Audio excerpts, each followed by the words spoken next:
All right, so what I want to do is show you how we prepare the presentation drawings for your pitch presentations for your design a game project, as well as a few options that you have here. So one of the required components of this is to create a presentation drawing. This is very much like what we did for the fall theme object. And what we're going to do for this is just start by creating a new drawing file. Let me move my screen a little bit so I can see this. I'm going to hit plus and create a new drawing file. The standard template is just fine right here. What I'm going to do is hit OK. I want to place my 4 views, and I'm going to do this from my assembly here. So what I want to be able to do is place my front, top, and side views. Now, in this case, the top view is pretty large, so I may have to move some things around, or I might want to think about using a different view as my base view. So I'm going to place this for the moment, and then I'm going to go ahead and place my other views, my side view, and my isometric view. So those don't fit particularly well. So one thing I may want to do is start right away by changing the scaling. I can do that in a few different ways. One way that I can do that is just by double-clicking on the individual object and changing its scaling from here. So the sheet's scaling is set to 1 to 50. If I want an individual view set smaller than that, like 1 to 80, I can change that per view here. I'm going to change these to be 1 to 80 just so that they'll fit on there. And then that's got reset for all those things. So I'm going to move these around a little bit, and it should automatically move those. And then because this is a presentation drawing, the other thing I want to make sure that I do is that I right-click on here or 2-finger click on a Chromebook and say Show Shaded View, so we get our full-color drawing on here. So already this is starting to look more like a presentation drawing because I'm getting the coloring put in there.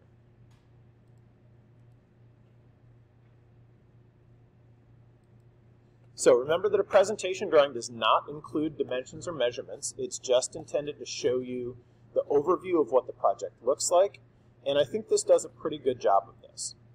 Let's go back to that main assembly for 1 second, though, because I want to show you another thing. Let's say, for example, that you wanted to show your design a game project from this orientation instead. So this is not any of the default views. Actually, I'm going to reorient this just a little bit like so. Let's say that you think that this shows the best view of your project. This is not any of the default views. This is not a standard isometric view. This is just the particular angle that you've kind of brought it to. Onshape allows us to create what it calls named views, which is you move the camera around to wherever it's pointing at the object that you want it. And then with this little cube underneath the view cube, you can come down here to named views and say, I'd like a new named view. We're going to call this presentation view. And I'm going to click plus to create that view. And then I can close that menu. What this allows me to do is take sort of a snapshot of this image at this particular angle, and then I can actually make a drawing just of that. So let me show you what I mean. I'm going to click plus, create drawing again. I'll just use this basic template for now. Now before I go in and insert this, I'm going to actually just get out of the insert menu. What I'm actually going to do is zoom back a little bit and just delete all of those things. So I'm just selecting everything there and deleting it. I'm going to select these last 2 numbers that didn't delete, get rid of those as well. And all I'm going to insert on this sheet is just that single view. So now when I go to insert, I'm going to insert my assembly as before. But when I go to insert it, instead of choosing the front view, I'm going to choose my new named view. Now I made that in the assembly, so named views go with assemblies or Part Studio. So if you make a named view in a Part Studio, it's not going to show up if you try and place an assembly. You're going to have to put that named view into your assembly. So I'm going to say presentation view. Now for this, I want this to be the sort of the big cover image, so to speak, of my presentation.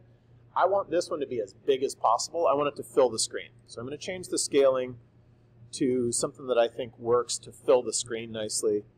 I might even be able to go a little bit bigger.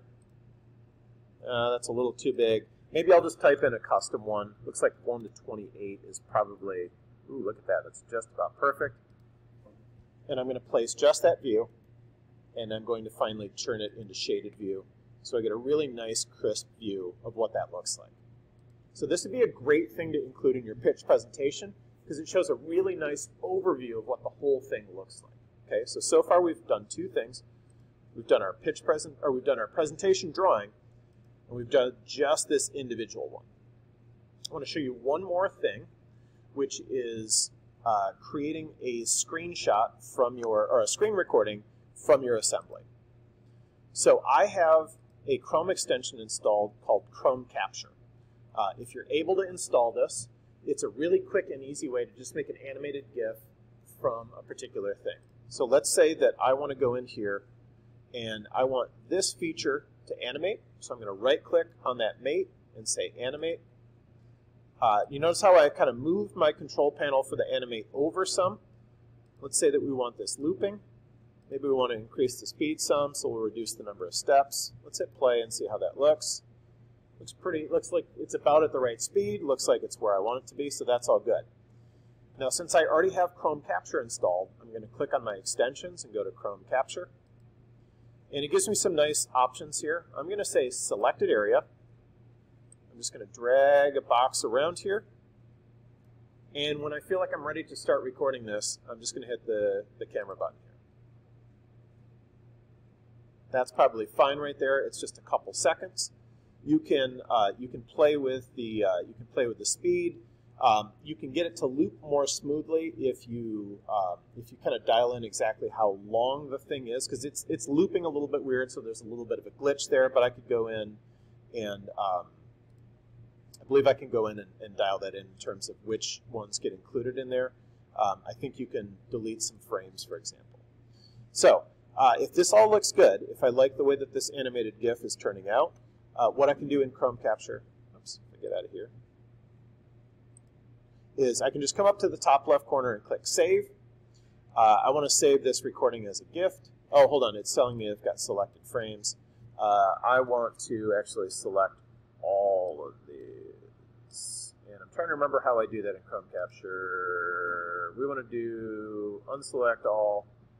All right, and now if I save, yeah, now it's going to save this animated GIF.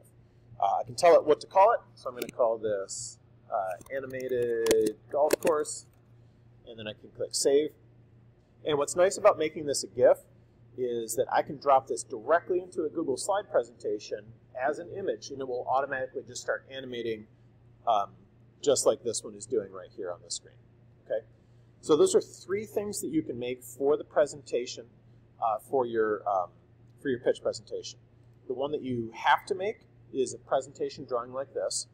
And then I definitely encourage you to do some of those other things as well, like making a full-size one and potentially making a screen capture or an animated GIF.